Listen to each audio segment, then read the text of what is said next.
എല്ലാ മക്കളെയും സമർപ്പിച്ച് പ്രാർത്ഥിക്കുന്നു. കർത്താവേ, അന്ധന് കാഴ്ച നൽകിയവനെ, ചെകിടന് കേൾവി നൽകിയവനെ, ഊമന് സംഭാഷണ ശക്തി നൽകിയവനെ, മഹോദര രോഗിയെ സുഖപ്പെടുത്തിയവനെ, തളവാ രോഗിയെ സുഖപ്പെടുത്തിയവനെ, മരിച്ചവനെ ഉയർപ്പിച്ചവനെ, അങ്ങയുടെ തിരുനാമത്തിന് സ്തോത്രം ചെയ്യുന്നു. എന്റെ കർത്താവേ, ജീവിക്കുന്നതിനായ ദൈവമേ, ഞങ്ങൾക്ക് വേണ്ടി ക്രൂശിക്കപ്പെട്ടവനെ, ഞങ്ങൾക്ക് വേണ്ടി തിരുവിലാവിൽ മുറിവേറ്റവനെ, ഞങ്ങൾക്ക് വേണ്ടി മുൾക്കിടം ചൂടിയവനെ,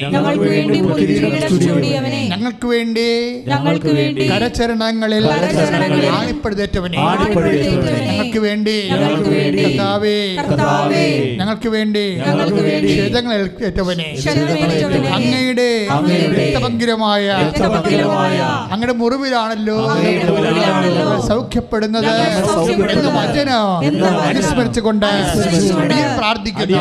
എന്റെ കർത്താവേ, എപ്പോഴും കിടപ്പ് രോഗികളിൽ രക്തം തളിക്കപ്പെടട്ടെ.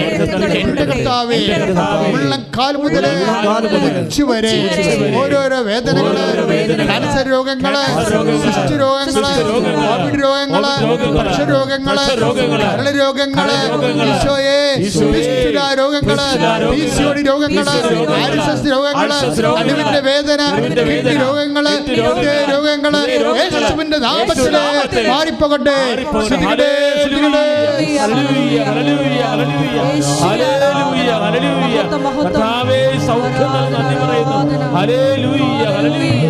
അഭിഷേകത്തിന് ഈ നിമിഷങ്ങളിലെ അമ്മമാതാവ് നമുക്ക് വേണ്ടി മധ്യസ്ഥം വഹിക്കുന്നു. ഈശോ കൈ ഉയർത്തിക്കൊണ്ട് നിന്റെ കുടുംബത്തിന്റെ മേലും നിന്റെ ജീവിതത്തിന്റെ മേലും ദൂരങ്ങളായിരിക്കുന്ന നിന്റെ മക്കളുടെ മേലും ജീവിത പങ്കാളികളുടെ മേലും എല്ലാം കർത്താവിന്റെ അണിപ്രധാന അത്ഭുതകരങ്ങൾ ഉയർന്ന് ജ്വലിച്ചു നിൽക്കുന്ന സമയമാണ്. കർത്താവേ, നിന്റെ നാമത്തെ മഹത്വപ്പെടുത്തി പ്രാർത്ഥിക്കുന്നു. അമ്മേ, പരിശുദ്ധമ്മേ, ദൈവമാതാവേ, നിനക്ക് വേണ്ടി മധ്യസ്ഥം പ്രാർത്ഥിക്കുന്ന എല്ലാ വിശുദ്ധന്മാരെ, മാലാഖമാരെ, രക്തസാക്ഷികളെ നിനക്ക് വേണ്ടി മധ്യസ്ഥം വഹിക്കണമേ. എന്റെ കർത്താവേ, ഞങ്ങളുടെ യോഗ്യത കൊണ്ട കർത്താവേ, അങ്ങനെ പീഡാനുഭവത്തിന്റെ കുശുമണ്ഡത്തെ ഉയർത്തുന്ന യോഗ്യതയാൽ അങ്ങനെ അവകാശം ഓഹരിമാകുന്ന തിരുസഭയോട് ഇപ്പൊ പ്രാർത്ഥിക്കുന്ന പ്രാർത്ഥനയെക്കൂടുന്ന ഓരോ മകനോടും മകളോടും കർത്താവേ, നിന്റെ വിശുദ്ധമായ രക്തം തിളക്കപ്പെട്ടെ എന്ന് പ്രാർത്ഥിക്കുന്നു. എന്റെ കർത്താവ്, ഉന്നതമായ നാമത്തിൽ സഭയുടെ അധികാരത്തിൽ കുറിച്ചിന്റെ അടയാളത്തിൽ ദൈവത്തിന്റെ ശക്തിയാൽ മാരക രോഗങ്ങള്, തീരവേദികൾ, ജീവിത ദുരിതങ്ങള് യേശുവിന്റെ നാമത്തിൽ മാറിപ്പോകട്ടെ. കർത്താവേ, വിവാഹം ഒത്തുവരാത്തവരെ, സ്ഥലം വിറ്റുമാറാത്തവരെ, കർത്താവ് കേസ് ആക്കപ്പെട്ടിരിക്കുന്നവരെ, വിസ ഒത്തുവരാത്തവരെ, പഠനങ്ങൾ കർത്താവ് പുറകോട്ട് പോകുന്നവർ, പരീക്ഷ ജയിക്കാത്തവർ, റിസൾട്ട് മോശമായി വന്നിരിക്കുന്നവർ, റിസൾട്ട് പ്രതീക്ഷിക്കുന്നവർ, വിദേശത്ത് പോകാൻ വേണ്ടി കർത്താവ് വ്യത്യസ്തമായ കാര്യങ്ങളും ചെയ്തുകൊണ്ടിരിക്കുന്നവരുടെ മേൽ അവിടെ ദുരിതങ്ങൾ, തടസ്സങ്ങൾ യേശുവിന്റെ ഉന്നതമായ നാമത്തിൽ മാറിപ്പോകട്ടെ. കർത്താവായ ദൈവമേ,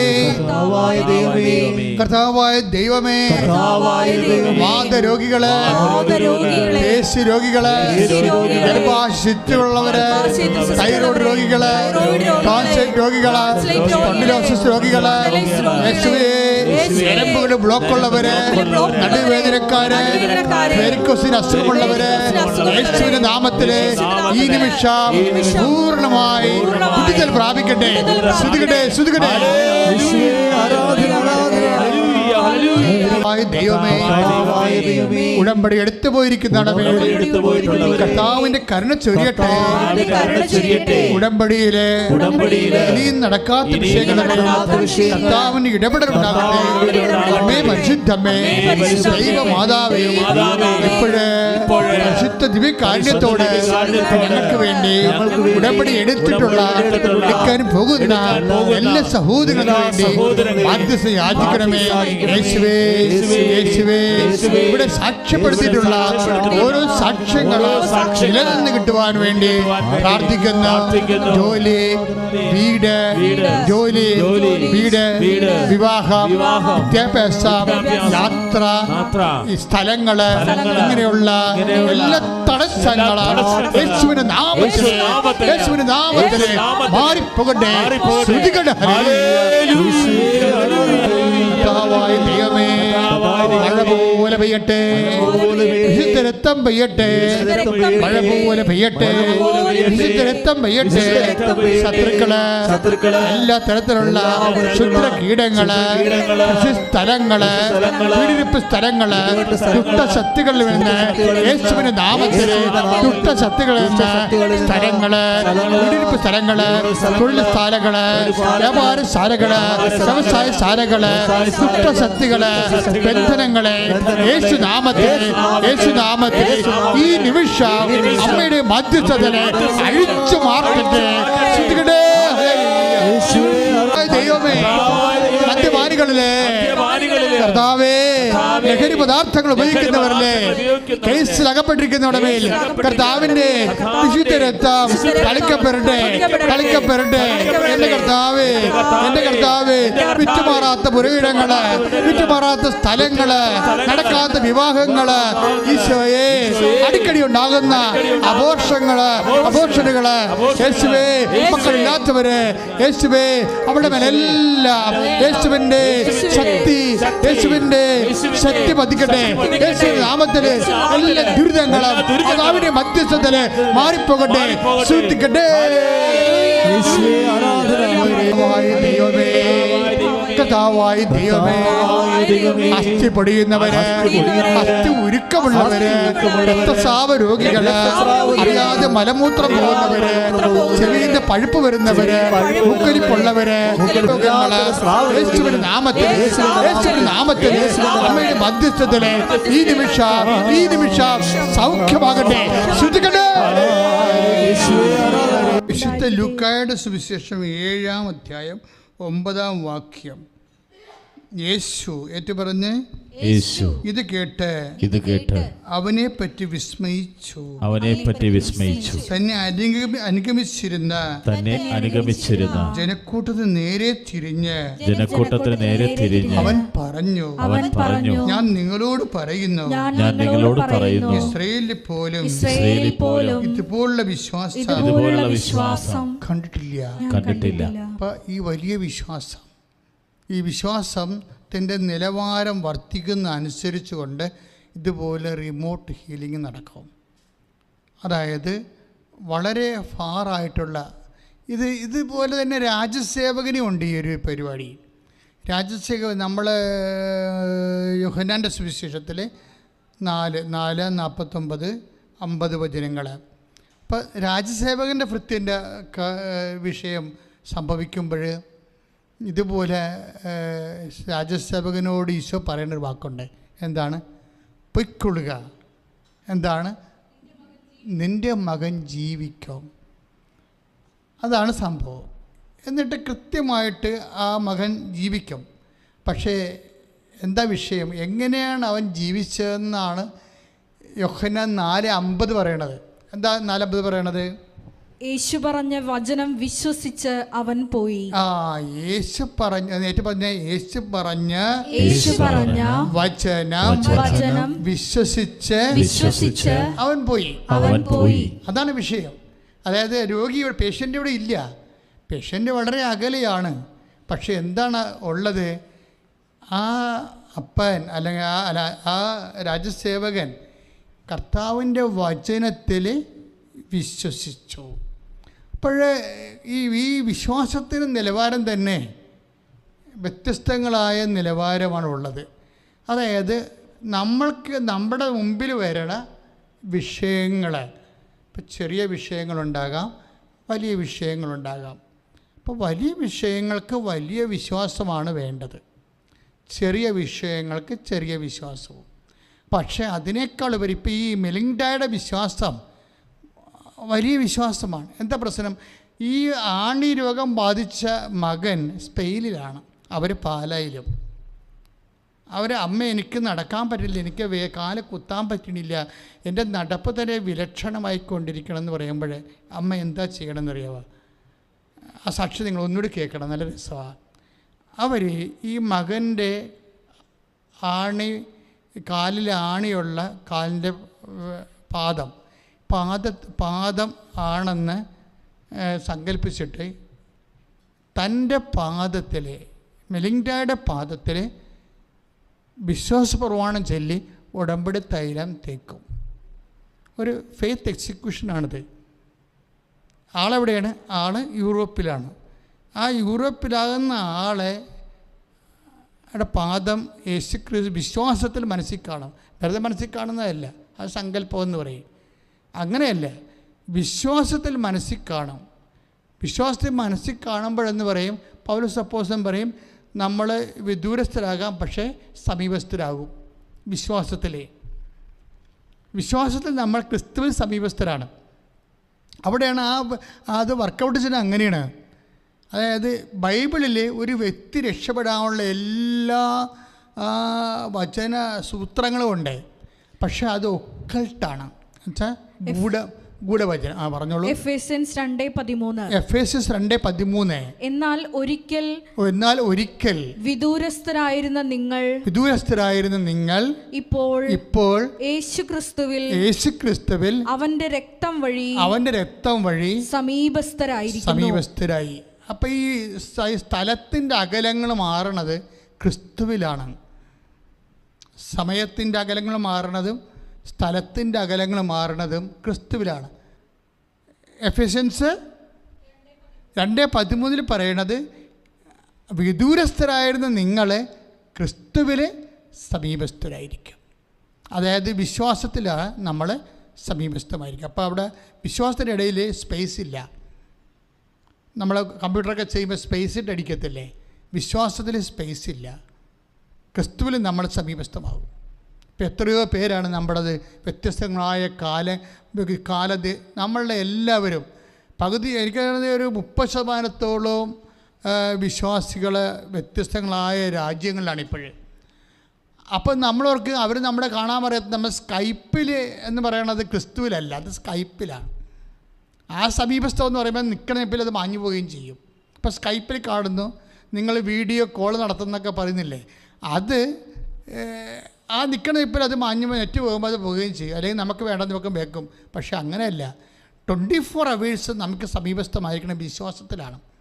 ക്രിസ്തുവിൽ വിശ്വാസം ഉണ്ടെങ്കിൽ നിൻ്റെ മകൻ ഏത് രാജ്യത്ത് ജീവിച്ചാലും, നിൻ്റെ മകൾ, നിൻ്റെ ഭർത്താവ്, നിൻ്റെ കുഞ്ഞുങ്ങൾ, അവർ ഏത് രാജ്യത്ത് ജീവിച്ചാലും നിൻ്റെ വീട്ടിൽ തന്നെ താമസിക്കണ പോലെയാണ്. കാര്യം എന്താണ്? നീയും അവനും. അത് നിൻ്റെ വിശ്വാസത്തിൽ നീ നിൻ്റെ വ്യക്തികൾ, നിൻ്റെ ബന്ധുക്കൾ, സ്വന്തപ്പെട്ടവർ നിൻ്റെ സമീപത്താണ്. ആ ഒരു ബോധം, അതൊരു ബോധമാണ്. ഞാൻ ഇടയ്ക്ക് പറയും, നമ്മളുടെ വിശ്വാസം എന്ന് പറയണത് ഒരു ബോധമാണെന്ന് പറയും, അല്ലേ? ഒരു ബോധമാണ്, അറിവാണ്. ഈ നിത്യത എന്ന് പറയണത് എന്താണ്? സ്വർഗമെന്ന് പറഞ്ഞാൽ എന്താണ്? ഒരു ബോധമാണ്. നമ്മൾ ബോധത്തിലാണത് അറിയണത്. ഏക സത്യദൈവമായ നിന്നെയും നീ അയച്ച യേശുക്രിസ്തുവിനെയും അറിയുകയാണ് നിത്യജീവൻ, ഇല്ലേ? നമ്മൾ 17:3 വായിക്കത്തില്ലേ? ഏക സത്യദൈവമായ നിന്നെയും നീ അയച്ച യേശുക്രിസ്തുവിനെയും അറിയുകയാണ് നിത്യജീവൻ. ആ അറിവ് എന്തുകൊണ്ടാണ് നമ്മൾ അറിയണത്? കണ്ണുകൊണ്ടാണ് കാണുന്നത്. കണ്ണുകൊണ്ട് കാണത്തില്ലെന്ന് പൗലോസ് അപ്പോസ്തലൻ പറഞ്ഞിട്ടുണ്ടല്ലോ. കണ്ണുകൊണ്ട് കാഴ്ചയ്ക്ക് അതീതമാണ്. പിന്നെന്താണ്? ബോധത്തിലാണ് നമ്മൾ സ്വർഗത്തിൽ ദൈവത്തെ അറിയണത്. ദൈവവും ഒരു വലിയ ബോധമാണ്. അതുകൊണ്ടാണ് ഈ ബോധങ്ങളുടെ ഐക്യങ്ങളിൽ ആനന്ദം ഉണ്ടാകുന്നത്. ആനന്ദം, ഞാൻ നിങ്ങൾക്ക് തരുന്ന ആനന്ദം ആരും എടുത്തു കളയാത്ത ആനന്ദമായി മാറണത് ഇഹത്തിൽ പോലും ആ ഒരു ബോധമുണ്ടെങ്കിൽ ആ ബോധത്തിലെ ഒരു വിശ്വാസിക്ക് ക്രിസ്തീയ ആനന്ദം അനുഭവിക്കാൻ കഴിയും. ശ്രദ്ധിക്കട്ടെ.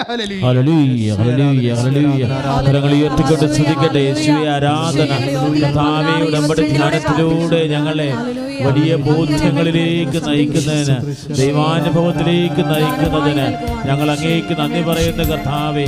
ഹല്ലേലൂയ, ഹല്ലേലൂയ, ഹല്ലേലൂയ. ആരാധനയും സ്തുതിയും പൊഴിച്ചുകൊണ്ടായിരിക്കട്ടെ. ശ്രദ്ധിക്കട്ടെ, ശ്രദ്ധിക്കട്ടെ.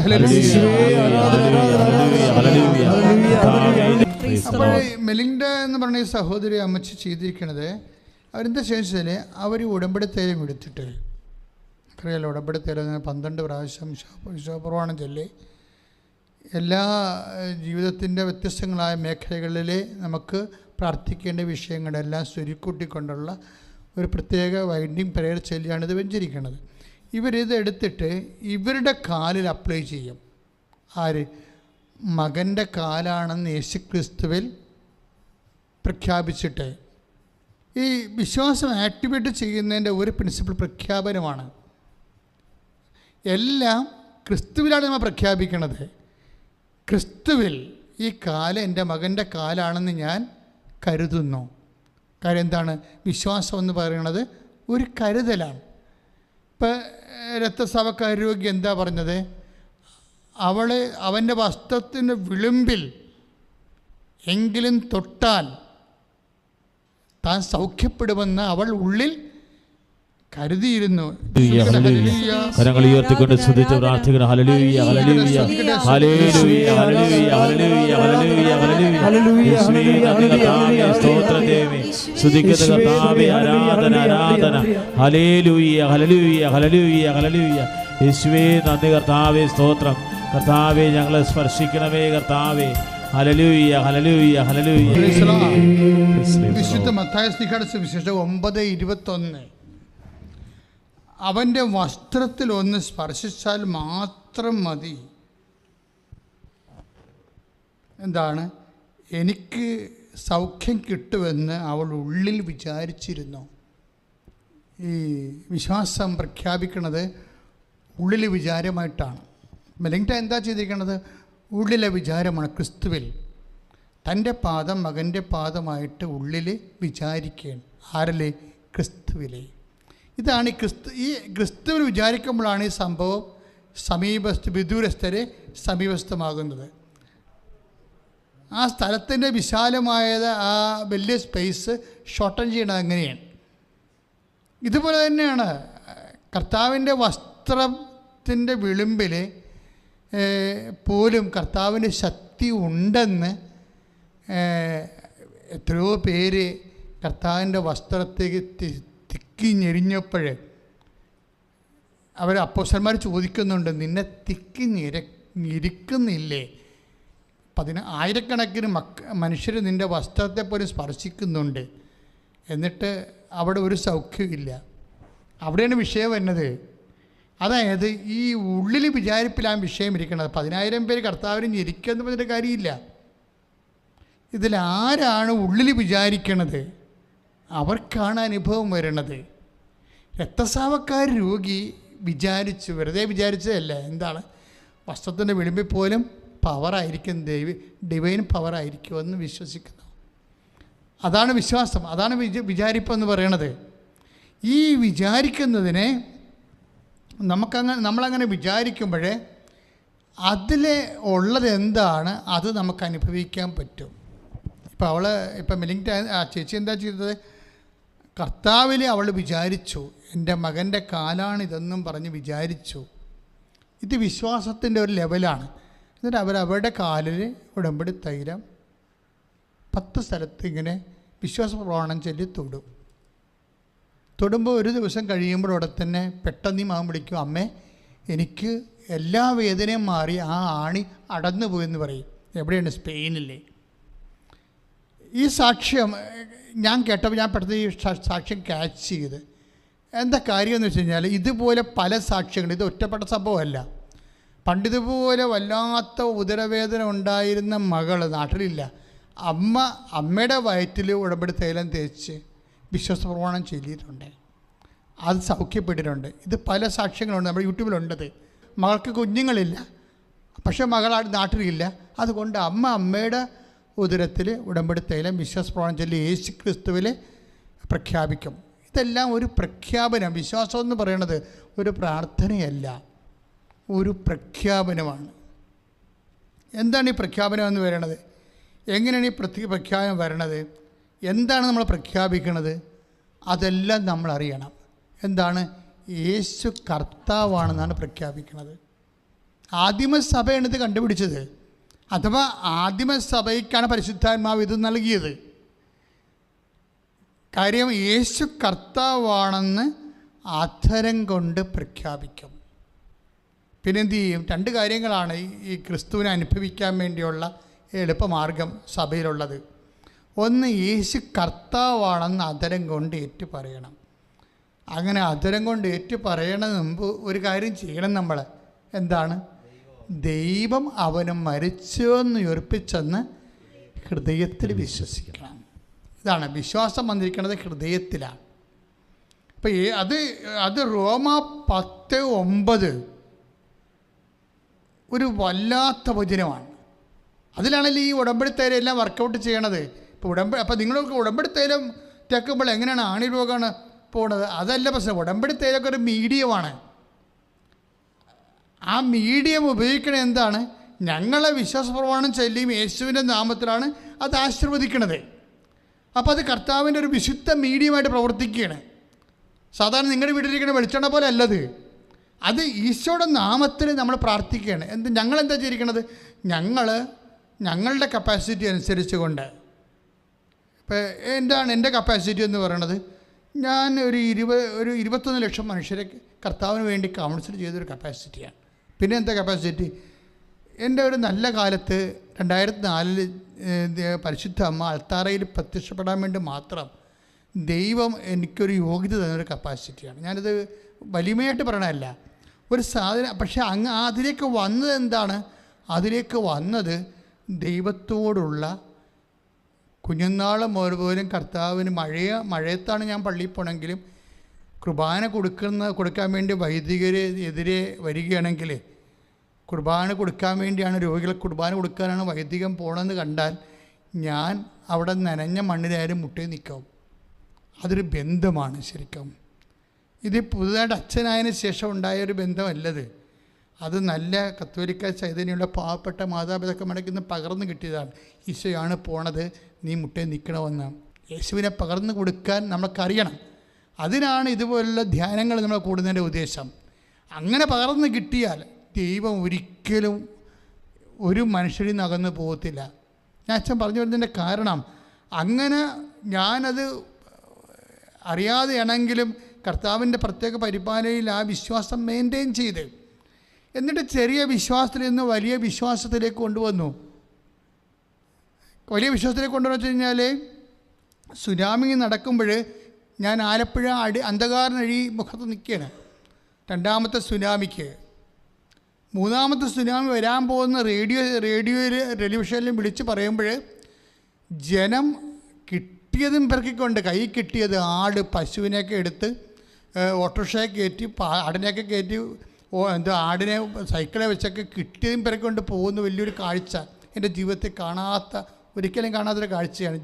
എങ്ങനെയാണ് അഭയാർത്ഥികൾ പോകുന്നതെന്ന്, എൻ്റെ തീരെ നാട് എങ്ങനെയാണ് ഒഴിഞ്ഞു പോണതെന്ന് നമുക്ക്. അതായത് അവിടെ ആ സമയത്ത് KR ഗൗരിയമ്മ വന്നു, മന്ത്രിയാണെന്നവരെ.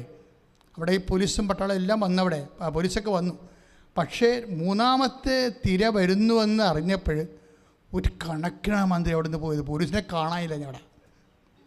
ഞാനതിൻ്റെ കണ്ണുകൊണ്ട് കണ്ടതാണ്.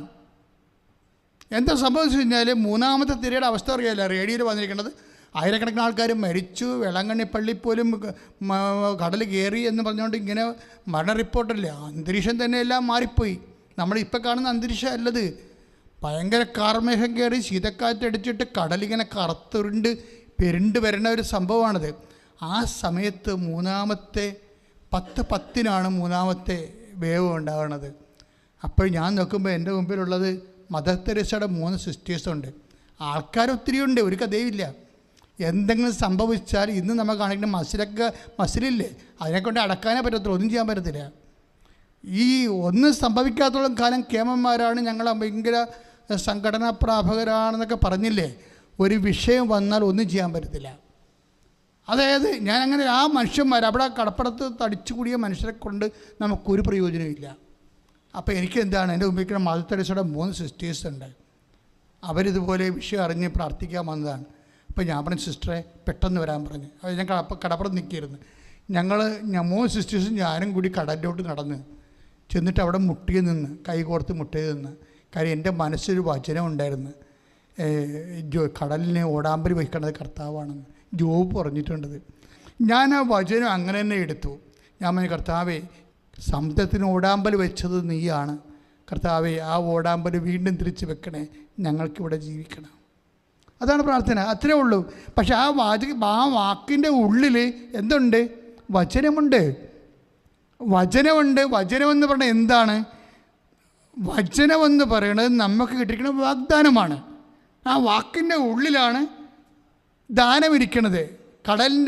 ക്ഷോഭിക്കുന്ന കടലിനെ പ്രാർത്ഥിക്കാൻ ആ വാക്കിൻ്റെ ഉള്ളിൽ ശാന്തതയുടെ ദാനം ദൈവം വെച്ചിട്ടുണ്ട്. ഈ ശാന്തത വലിച്ചൂരിയെടുക്കുന്നതാണ് പ്രശ്നം. വിശ്വാസം ഈ ശാന്തത വലിച്ചു എന്താണ് ഈ വിശ്വാസം എന്ന് പറഞ്ഞാൽ എന്താണ്? അല്ലെങ്കിൽ വചനം എന്താണ്? ഒരു ക്ലെയിമാണ് ശരിക്കും പറഞ്ഞാൽ. ഞാൻ അതിന് അതിർത്തികൾ നിശ്ചയിച്ചു കതകുകളും ഓടാമ്പലുകളും ഉണ്ടാക്കി. കതകുകളും ഓടാമ്പലുകളും ഉണ്ടാക്കി. ആർക്കാണ്? സമുദ്രത്തിന്. അപ്പം എന്ത് അധികാര സൂര്യതാപമാണെന്ന് പറഞ്ഞാലും അതുപോലെ തന്നെ കാലാവസ്ഥ വ്യതിയാനമാണെന്ന് പറഞ്ഞാലും ഇതിനൊക്കെ കർത്താവിൻ്റെ കയ്യിൽ അതിനൊക്കെ ഒരു നിയന്ത്രണത്തിൻ്റെ ശക്തിയുണ്ട്. നമ്മുടെ വിശ്വാസം പ്രഖ്യാപിക്കാൻ വേണ്ടിയാണ് അവിടെ. എന്താണ് വിശ്വാസം എന്ന് പറയുന്നത്? എന്തെങ്കിലും വിശ്വാസം പ്രഖ്യാപിച്ചിട്ട് കാര്യമില്ല. ഇന്നിപ്പോൾ എന്തെല്ലാം വിഷയങ്ങളാണ് സഭയ്ക്ക് എതിരെയൊക്കെ ഓരോരുത്തർ. കാര്യം ഇന്ന് കേരളത്തിൻ്റെ സെൻറ്റിമെൻറ്റ്സ് ഭയങ്കരമായ രീതിയിൽ മോശമായിട്ട് വർക്കൗട്ട് ചെയ്യുന്ന ഒരു രാജ്യമാണിത്. ഇപ്പം ഒരു 10-15 കൊല്ലമേ ആയുള്ളൂ. അതായത് പണ്ട് ഇങ്ങനെ ഇന്ന് കാണുന്ന രീതിയിലുള്ളൊരു മാനസികാവസ്ഥ അല്ലായിരുന്നു. വളരെ ശാന്തവും സൗമ്യവുമായി വന്നു. അപ്പോൾ ഒരു മതത്തിൻ്റെ പ്രത്യേക ഒരു വിഭാഗം അല്ലെങ്കിൽ ഏതെങ്കിലും മതത്തിൻ്റെ പ്രത്യേക തീവ്ര വിഭാഗങ്ങൾ, അത് ഇന്ന മതമെന്ന് പറയണില്ല, ഏതെങ്കിലും മതത്തിൻ്റെ ഏതെങ്കിലും തീവ്ര വിഭാഗങ്ങൾ മനുഷ്യൻ്റെ സമാധാനം ശരിക്കും ഭീഷണിയാകുമ്പോഴാണ് വ്യത്യസ്തമായ കാലാവസ്ഥകൾ, സാമൂഹ്യ കാലാവസ്ഥകൾ ഉണ്ടാകുന്നത്.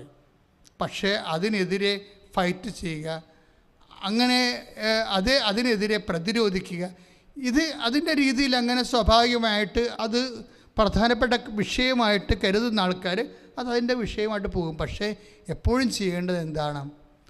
സഭയെ സംബന്ധിച്ചിടത്തോളം ഈ വിഷയങ്ങളെല്ലാം കൈകാര്യം ചെയ്യേണ്ടത് വിശ്വാസത്തിലൂടെയാണ്. ലംബാർഡ്സ്, വിസിഗോഡ്സ്, മൂർസ് അങ്ങനെയുള്ളവരെല്ലാം നാഗരികതയെ ചവിട്ടിക്കൂട്ടുന്ന കാലത്ത് എന്താണ് ചെയ്തിരിക്കുന്നത്?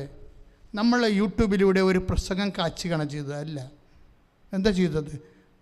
ക്ലാരപ്പുണ്യാളത്തിൽ ചെന്നിട്ട് ദിവ്യകാരുണ്യം എടുത്തുകൊണ്ട് വന്നിട്ട് ഈ ലംബാർഡ്സിൻ്റെയും വിസിഗോഡ്സിൻ്റെയും നേരെ, കൊള്ളക്കാരുടെ നേരെ മഠമാക്രമിക്കാൻ വന്ന, നാട്ടിൽ കൊള്ളക്കാരും തീവപ്പും നടത്തിക്കൊണ്ടിരുന്ന കന്നിബാൾസ് പോലെ, അതിൻ്റെ അകത്ത് നരഭോജികൾ പോലെയുള്ള മനുഷ്യരുണ്ടായിരുന്നു. അവിടെ നേരെ കർത്താവിൻ്റെ ദിവ്യകുർബാന കാണിക്കുകയാണ് ചെയ്യണത്.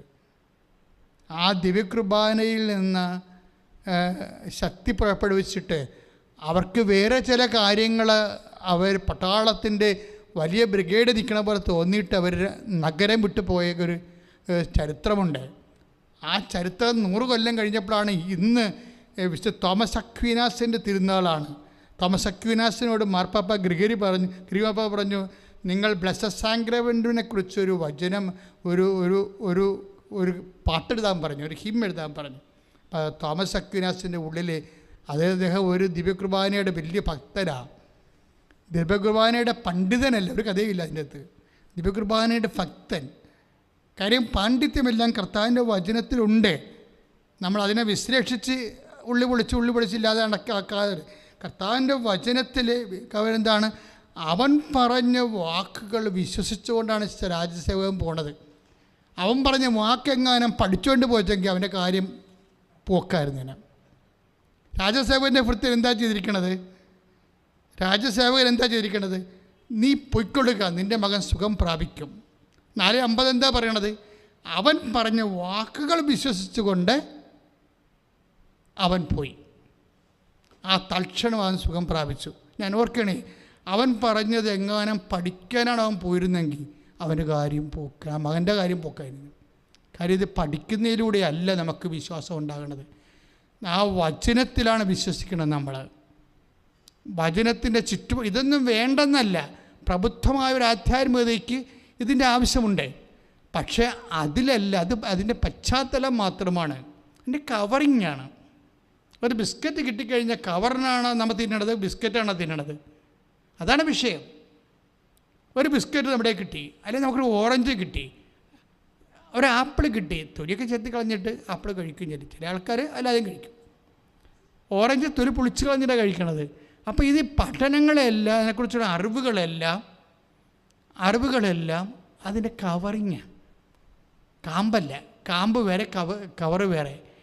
അതായത് കാമ്പെന്ന് പറയണത് കർത്താവ് തന്നെയാണ്. എന്താണ്? വചനമല്ല, അവൻ പറഞ്ഞ വചനം. ആര്? ക്രിസ്തു പറഞ്ഞ വചനം. ഒന്ന് പ്രാർത്ഥിച്ച മക്കളെ. കർത്താവേ, കർത്താവേ, ജീവിതത്തിലെ അങ്ങ് പറഞ്ഞ വചനം അങ്ങ് പറഞ്ഞ വചനം രാജസേവകനെ പോലെ ശതാധിപനെ പോലെ വിശ്വസിക്കുവാൻ നടപ്പിൽ വരുത്തുവാൻ ഞങ്ങൾക്ക് അഭിഷേകം നൽകണമേ. യേശു കർത്താവാണെന്ന് അക്ഷരം കൊണ്ട് പ്രഖ്യാപിക്കുവാൻ ദൈവം അവനെ മരിച്ചവരിൽ നിന്ന് ഉയർപ്പിച്ചു വന്ന റോമ 10:9 വിശ്വസിക്കുവാൻ ഞങ്ങൾക്ക് അഭിഷേകം നൽകണമേ. ആ വിശ്വാസത്തെ എന്റെ ജീവിതത്തിന്റെ പ്രത്യേക പ്രതിസന്ധികളിലേക്ക് യേശുനാമത്തിലെ പ്രഖ്യാപിക്കുവാൻ പ്രത്യേക അഭിഷേകം നൽകണമേ. ശ്രദ്ധിക്കട്ടെ.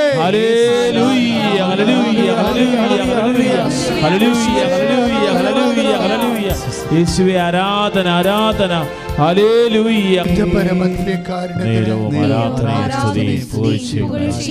ഏകാഗ്രതയോടുകൂടി കർത്താവിൻ്റെ വചനങ്ങളെ ശ്രദ്ധിക്കുകയും കൂടെ ചേർന്ന് പ്രാർത്ഥിക്കുകയും വിശ്വസിക്കാൻ വേണ്ടി സ്വന്തമായിട്ട് കർത്താവിൻ്റെ ദൃശ്യനെ വ്യക്തിപരമായിട്ട് പ്രാർത്ഥിക്കുകയും ചെയ്യണം. ദൈവവചനങ്ങൾ കേൾക്കുമ്പോൾ വ്യക്തിപരമായിട്ട് പ്രാർത്ഥിക്കണം. എന്താണ് പ്രാർത്ഥിക്കേണ്ടത്? ഒന്ന് പ്രാർത്ഥിച്ച്, കർത്താവേ, രാജസേവകനെ പോലെ ശതാധിപനെ പോലെ അങ്ങയുടെ വചനങ്ങളെ വിശ്വസിച്ച് നടപ്പിൽ വരുത്തുവാൻ എനിക്ക് ശക്തി തരണം. യേശു കർത്താവാണെന്ന് അത്തരം കൊണ്ട് ഏറ്റുപറയുവാൻ എനിക്ക് ശക്തി തരണം. ദൈവം അവനെ മരിച്ചോട് ഉയർപ്പിച്ചത് വിശ്വസിക്കുവാൻ ശക്തി തരണമേ.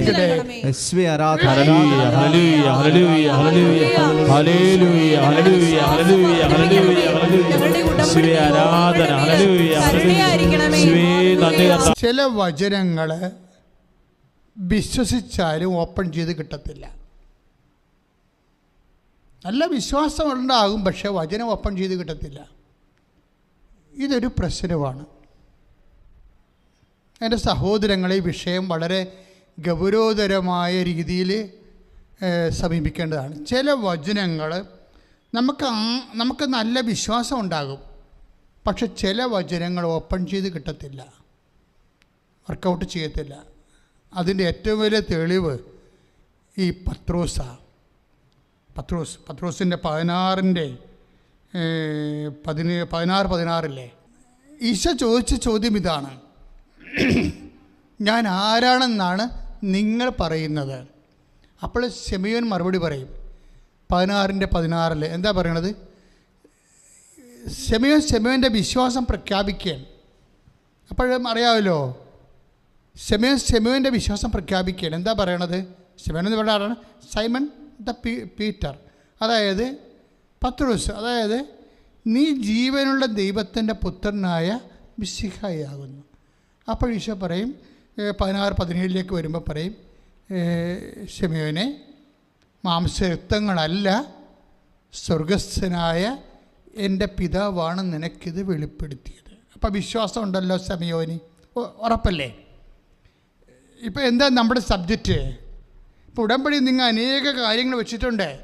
ചില കാര്യങ്ങൾ വിശ്വാസം കൊണ്ട് വർക്കൗട്ട് ചെയ്യത്തില്ലെന്ന് അച്ഛൻ പറയണത് മനസ്സിലായോ? അപ്പോൾ അവിടെ പിന്നെ എന്താ വേണ്ടത്?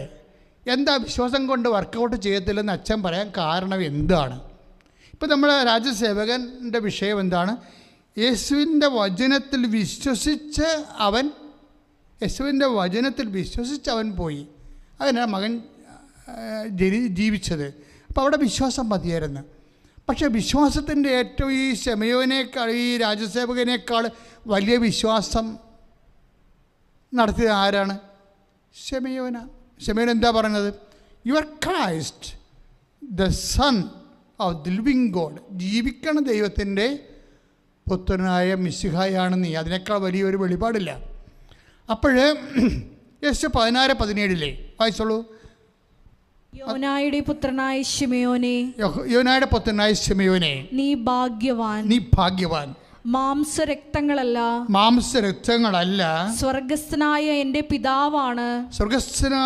പിതാവാണ് നിനക്കിത് വെളിപ്പെടുത്തി തന്നത്. അപ്പോഴേ ഇവിടെ ഒരു വിഷയമുണ്ട്. എന്താണ്? വേറെ ഒരാൾ കൂടി ഈ വിശ്വാസത്തിൽ കക്ഷിയാകുന്നുണ്ട്. രാജസേവകൻ്റെ ഭൃത്യൻ്റെ വിശ്വാസത്തിൽ, രാജസേവകൻ്റെ വിശ്വാസത്തിൽ ഈ ആളിപ്പോൾ ഈ ശെമയോൻ്റെ വിശ്വാസത്തിൽ വന്ന ആളില്ലായിരുന്നു. ആരാണ്? പിതാവായ ദൈവം. ഇപ്പം വിശ്വാസത്തിൻ്റെ സ്റ്റെപ്പ് മാറി അവിടെ. എന്താണ്? യോനായുടെ പുത്രനായ ശെമയോനെ മാംസരക്തങ്ങളല്ല, എൻ്റെ സ്വർഗസ്ഥനായ പിതാവാണ് നിനക്കിത് വെളിപ്പെടുത്തി തന്നത്. ഈ ക്രിസ്തീയ ജീവിതത്തിലെ പിതാവിന് വല്ലാത്ത ഒരു റോളാണ്. അത് ഞാൻ പിന്നീട് പതുക്കെ പറയാതെ, നിങ്ങളത് മനസ്സിലാക്കിയില്ലെങ്കിൽ നിങ്ങൾ എന്നും കൊന്നും ABCD ക്രിസ്ത്യാനിയായിട്ടിരിക്കും. Basic Christians. ഇപ്പം ഞങ്ങളുടെ സെമിനാറിലൊക്കെ ബേസിക് കോഴ്സ് എന്ന സംഭവമുണ്ട്.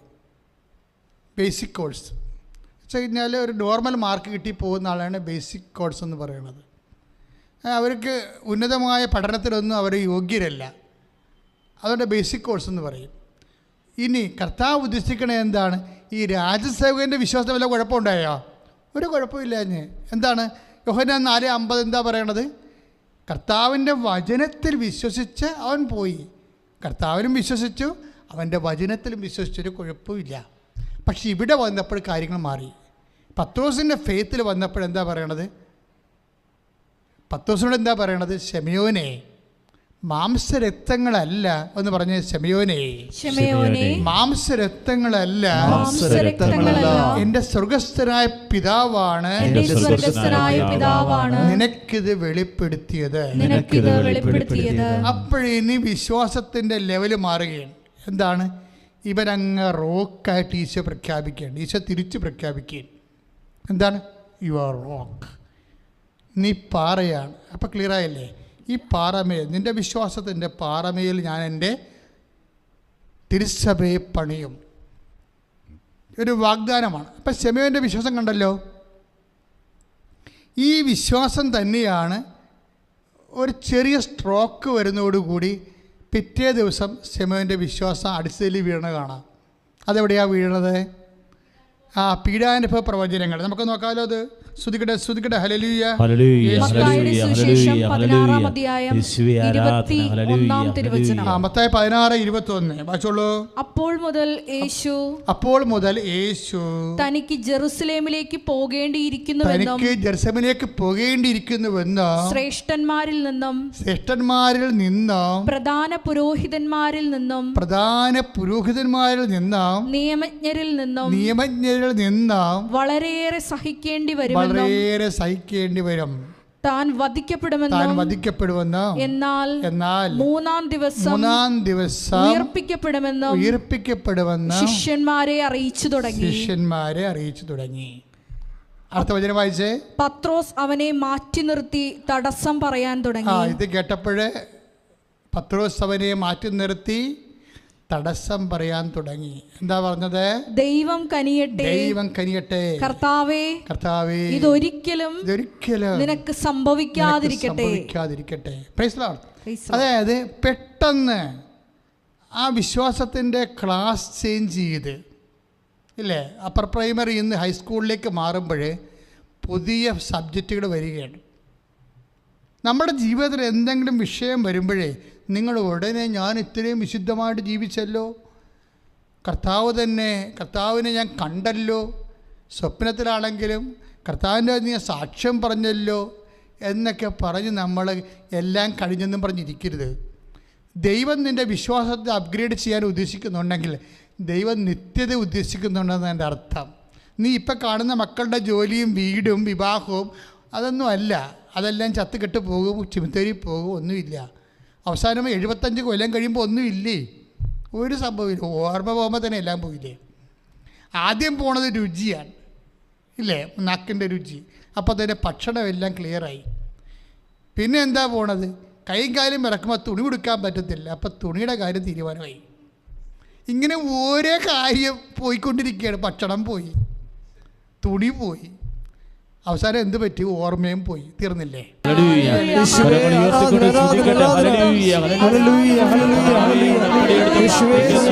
ഓരോ ദൈവമക്കളെയും പരിശുദ്ധ പരമദിവ്യകാരുണ്യത്തിന് നേരവും ആരാധനയും സ്തുതിയും പുകഴ്ചയും പരിശുദ്ധ പരമദിവ്യകാരുണ്യത്തിന് ആരാധനയും സ്തുതിയും പുകഴ്ചയും. മക്കളെ, ഉടമ്പടി എടുത്ത ആൾക്കാരെല്ലാവരും മനസ്സിൽ വരുന്ന തോന്നലുകളെ എപ്പോഴും ശ്രദ്ധിക്കണം.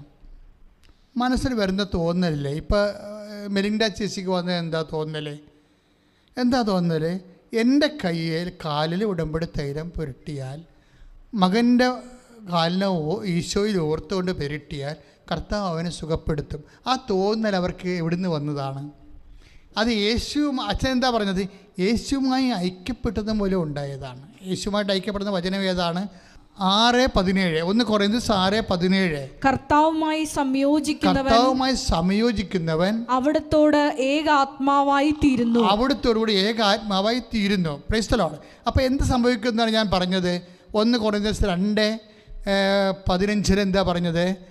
ഞങ്ങളാകട്ടെ മനുഷ്യൻ എല്ലാ കാര്യങ്ങളും വിവേചിച്ചറിയുന്നു, അവനെ വിധിക്കാൻ ആർക്കും സാധിക്കുകയില്ല.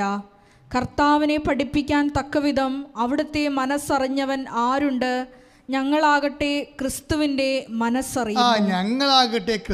മനസ്സറിയുന്നു. ഈ ക്രിസ്തുവിൻ്റെ മനസ്സറിയാൻ കഴിയാതിരുന്നതാണ് യോഹന്നാൻ്റെ സുവിശേഷത്തിൽ 6:6 പറയണത്. എന്താണ്? എന്ത് ചെയ്യണമെന്ന് അവന് നേരത്തെ അറിയാമായിരുന്നു. ആ ക്രിസ്തുവിൻ്റെ മനസ്സാണ് അപ്പോസ്തലന്മാർ അറിയേണ്ടിയിരുന്നത്. പക്ഷെ അറിയണമെങ്കിൽ എന്ത് ചെയ്യണം? അവനുമായിട്ട് ഐക്യപ്പെടണം.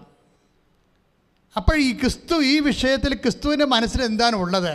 ഇപ്പം നിൻ്റെ കുടുംബം, നിൻ്റെ ലോണ്, അല്ലെങ്കിൽ നിൻ്റെ വീട്, അല്ലെങ്കിൽ നിങ്ങൾക്ക് വഴി കിട്ടാത്ത അവസ്ഥ, അല്ലെങ്കിൽ നീ ഉടമ്പടി വെച്ച വ്യത്യസ്തങ്ങളായ കാര്യങ്ങൾ, ഈ വിഷയങ്ങൾക്കെല്ലാം ക്രിസ്തുവിന് ഈ വിഷയങ്ങൾക്കെല്ലാം ഒരു പരിഹാര മാർഗമുണ്ട്.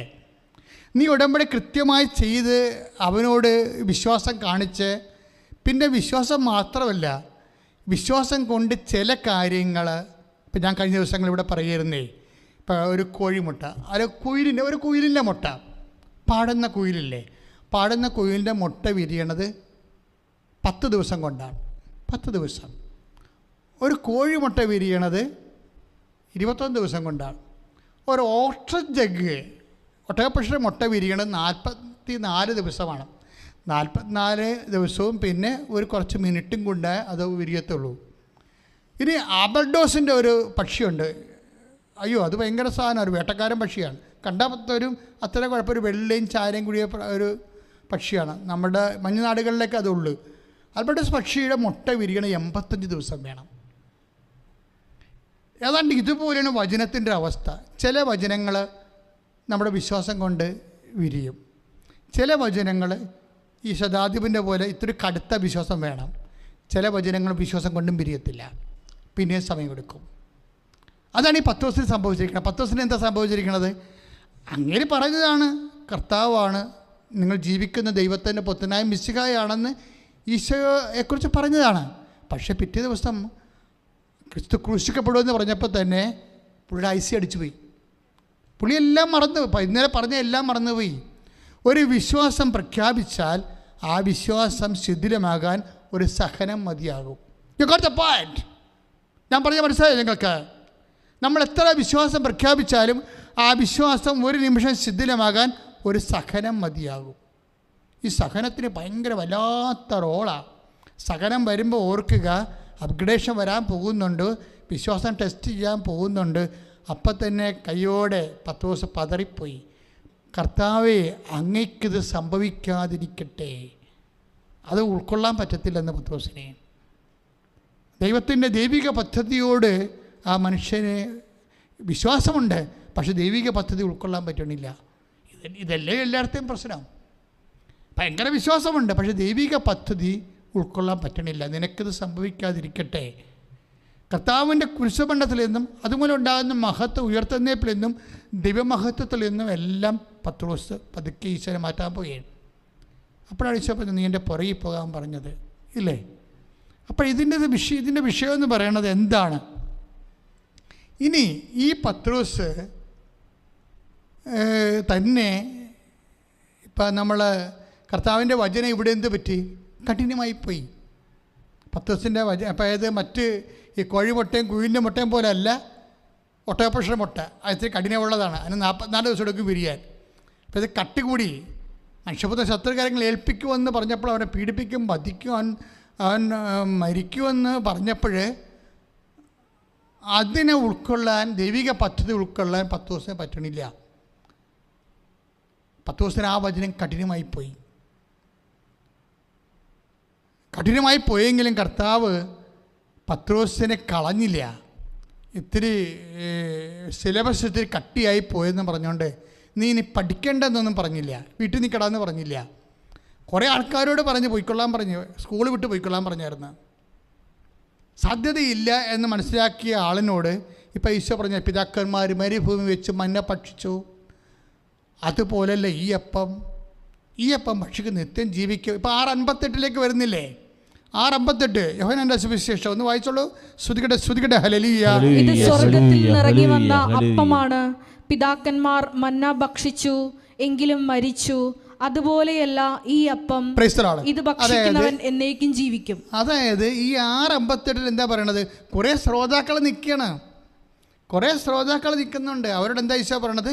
പിതാക്കന്മാർ മരുഭൂമി വെച്ച് മന്ന ഭക്ഷിച്ചു, അവർക്കൊരു കംപ്ലൈൻറ്റും ഇല്ല, ഒരു പ്രശ്നവുമില്ല, അവർ റിയാക്ട് ചെയ്യണില്ല, അവർക്ക് അലർജിയില്ല, അവരെല്ലാം അന്ന് തലയൊക്കെ ആട്ടി ശരിയാണ് മന്ന ഭക്ഷിച്ചു എന്നൊക്കെ പറഞ്ഞ് അവരിപ്പുണ്ട്, ഒരു കുഴപ്പമില്ല അവർക്ക്.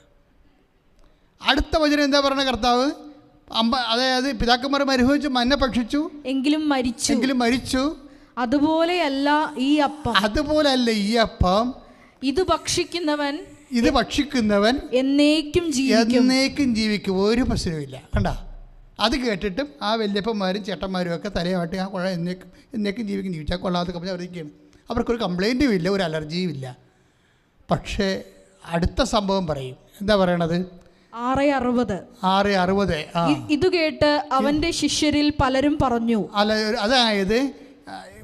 അതായത് ഈ അപ്പം ഭക്ഷിക്കുന്ന മരിക്കും, അതുപോലെ പിതാക്കന്മാർ മരുഭൂമിച്ച് മന്ന ഭക്ഷിച്ചു, അതുപോലല്ല ഈ അപ്പം ഭക്ഷിക്കുന്ന നിത്യം ജീവിക്കും, ലോകത്തിൻ്റെ ജീവന് വേണ്ടി. അവിടെയാണ് പ്രശ്നം വന്നു പോയത്. ഞാൻ നൽകുന്ന അപ്പം എൻ്റെ ശരീരം തന്നെയാണ്. അവിടെയാണ് പ്രശ്നം.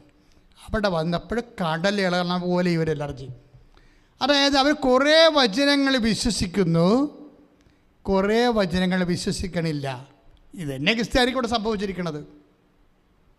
ക്രിസ്ത്യാനിയല്ല, കുറേ കർത്താവിൻ്റെ കുറേ വചനങ്ങൾ വിശ്വസിക്കും, പക്ഷേ യഥാർത്ഥ വചനങ്ങളിലേക്ക് കർത്താവ് പതുക്കെ വരുമ്പോൾ അവർ റിയാക്ട് ചെയ്യും. എന്താ റിയാക്ട് ചെയ്ത്? 6:60 വായിച്ചേ. ഈ വചനം കഠിനമാണ്. അത്രയും നേരം ഒരു കുഴപ്പമില്ല. ഈ ലോകത്തിൻ്റെ ജീവന് വേണ്ടി ഞാൻ നൽകുന്ന അപ്പം എൻ്റെ ശരീരം തന്നെയാണെന്ന് പറഞ്ഞപ്പോൾ വിഷയം മാറി. എന്താ പറഞ്ഞത്? 6:60 എന്താ പറഞ്ഞത്?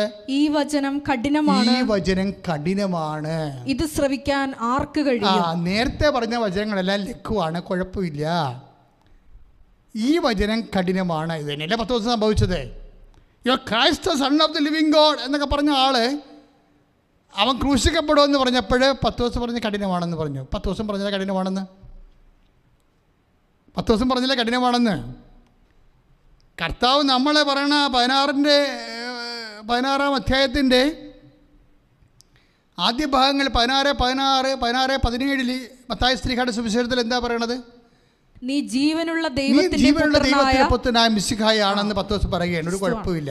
ആ പത്രോസ് തന്നെയാണ് 16-ലേക്ക് നിന്ന് തിരിച്ചു വരുമ്പോഴേ 16-22 എന്താ പറയണത്?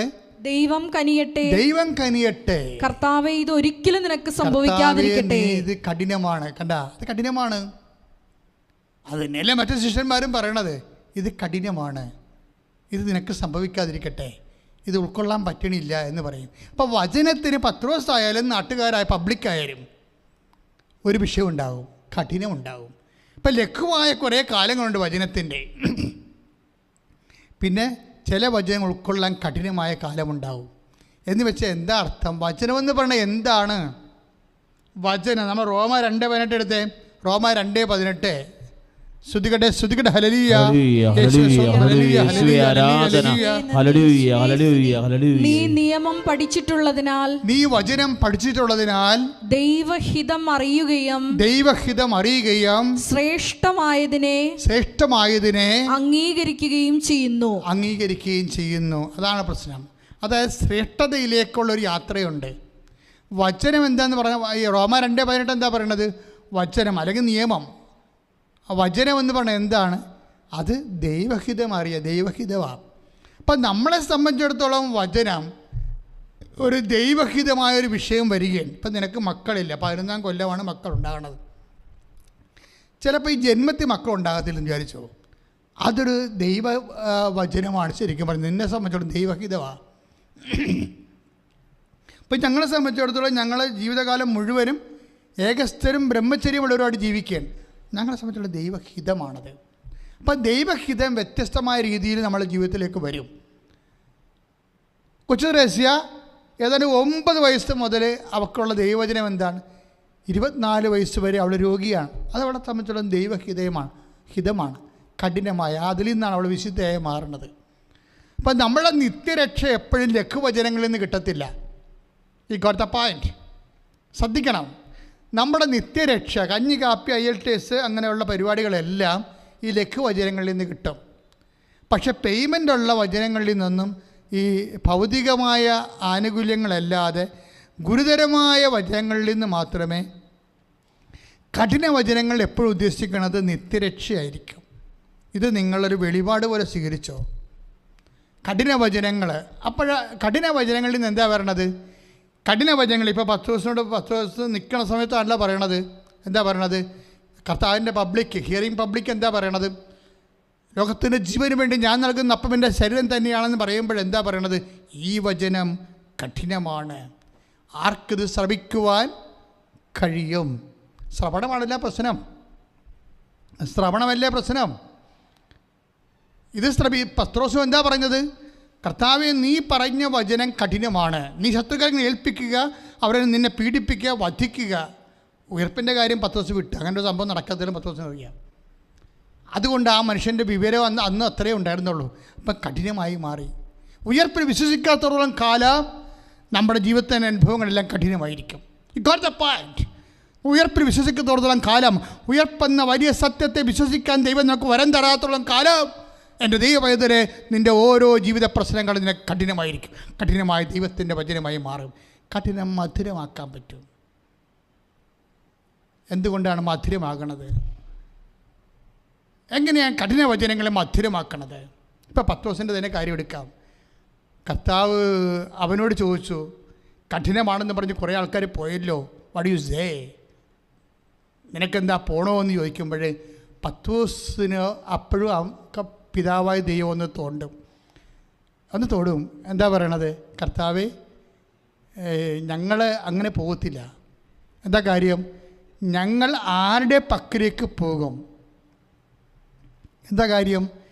നിത്യജീവന്റെ വചനങ്ങൾ. ആ ഭാഗം വായിച്ചോളൂ. ശ്രദ്ധിക്കട്ടെ.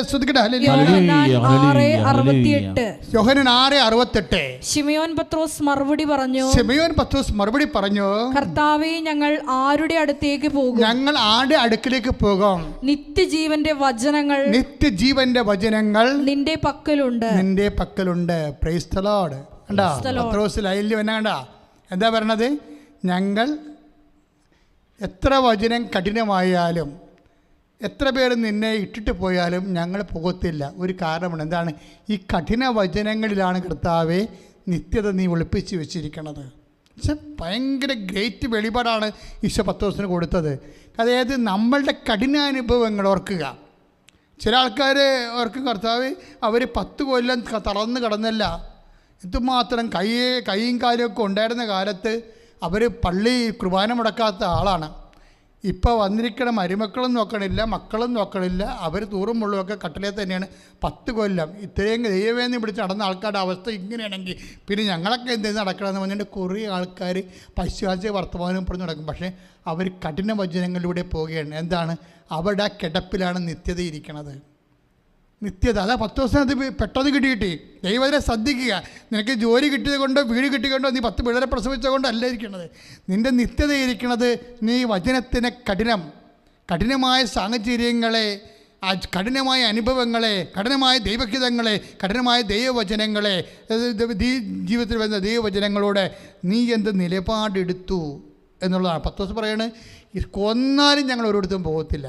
എന്താ കാര്യം? നിത്യജീവൻ്റെ വചനങ്ങളാണ്. അത് കഠിനമാണ്, പക്ഷെ അത് ഈ ലോകത്തുള്ള ജീവിതത്തിന് വേണ്ടിയുള്ളതല്ല. വചനം കഠിനമാണ്, പക്ഷേ ഈ ലോകത്തുള്ള ജീവിതത്തിന് വേണ്ടിയുള്ളതല്ല. ഈ സമയം എന്താ സംഭവിക്കണത്? പത്രോസ് എപ്പോഴും എന്ത് പറഞ്ഞാലും അവിടെ ഒരു പിതാവിൻ്റെ സാന്നിധ്യം ഉണ്ടാകും. എന്താ കാര്യം?